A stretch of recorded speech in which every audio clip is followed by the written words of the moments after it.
Anapofunga swala Muislamu yote, basi hakikishe anamwambia Allah maneno haya. Maneno gani? Sikiliza mpaka mwisho na uyahifadhi, na hakikisha unawasambazia Waislamu wenzako kama sadaqatul jaria, na unafollow kurasa huu kwa mafunzo zaidi.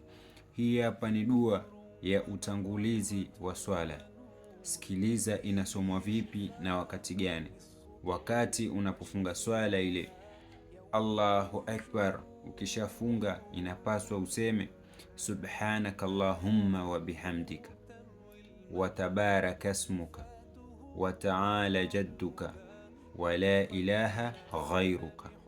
Tuirudie tena, subhanaka Allahumma wa bihamdika wa tabaraka ismuka wa ta'ala jadduka wa la ilaha ghayruka. Maana yake utukufu wote ni wako ewe Allah, na sifa njema ni zako wewe Allah. Jina lako lihimidiwe, na hakika umetukuka utukufu wako.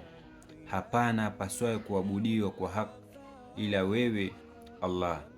Shukran ewe Muislamu, hakikisha unaomba dua kila wakati. Hii sio lazima ila ni lazima, kwa sababu faida yake inaonyesha kwamba hakuna jambo lolote ambalo kwamba wewe kama Muislamu unaweza kulifanya isipokuwa mpaka umtangulize Allah, na hii inaonyesha kwamba muda wote unamkumbuka Allah.